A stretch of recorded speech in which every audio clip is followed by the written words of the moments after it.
তুমি কি কখনো ভেবেছ কেন অনেক মানুষ হেদায়েত পাওয়ার পরও আবার পথ হারিয়ে ফেলে? কেন কেউ নামাজ শুরু করেও পরে ছেড়ে দেয়?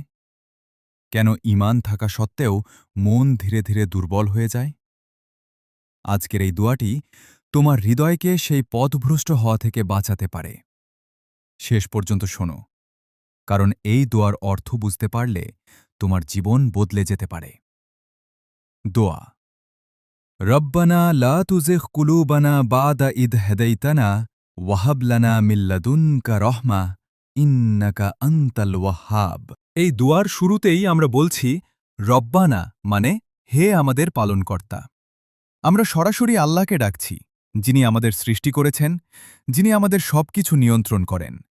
তারপর বলছি লা তুজিগ কুলুবানা, অর্থাৎ আমাদের অন্তরকে বক্র করে দেবেন না। এখানে অন্তর খুব গুরুত্বপূর্ণ, কারণ ইসলামে সব কিছুর কেন্দ্র হল হৃদয়। যদি হৃদয় ভালো থাকে তাহলে আমল ভালো হবে। আমরা আল্লাহকে বলছি, হে আল্লাহ, আমাদের হৃদয়কে সত্য পথ থেকে সরিয়ে দিও না, কারণ মানুষ নিজে নিজে ভালো থাকতে পারে না। আজ তুমি নামাজ পড়ছ, কিন্তু কাল হয়তো শয়তান তোমাকে দুর্বল করে ফেলতে পারে। বা দাই হাদাইতানা, অর্থাৎ আপনি আমাদের হেদায়েত দেওয়ার পর। আমরা ইতিমধ্যে হেদায়েত পেয়েছি, কিন্তু এই হেদায়েত ধরে রাখা সেটাই সবচেয়ে কঠিন। এরপর আমরা বলছি ওয়াহাব লানা মিন লাদুনকা রহমা, অর্থাৎ আপনার পক্ষ থেকে আমাদেরকে রহমত দান করুন।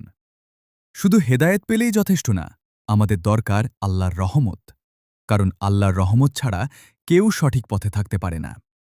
শেষে ইন্নাকা আনতাল ওয়াহ্হাব, অর্থাৎ আপনি মহান দানকারী। এই দোয়া আমাদের তিনটা বড় শিক্ষা দেয়। ১. হেদায়েত সবচেয়ে বড় সম্পদ। ২. হৃদয় সবকিছুর মূল। ৩. আল্লাহর সাহায্য ছাড়া কিছুই সম্ভব না। ভাবো, যদি আল্লাহ তোমার হৃদয়কে সঠিক পথে রাখেন, তাহলে তুমি কখনো হারাবে না। আজ থেকেই এই দোয়াটি পড়া শুরু করো, নামাজের পর, সকাল সন্ধ্যায়। আল্লাহ আমাদের সবাইকে সঠিক পথে অটল রাখুন। আমিন।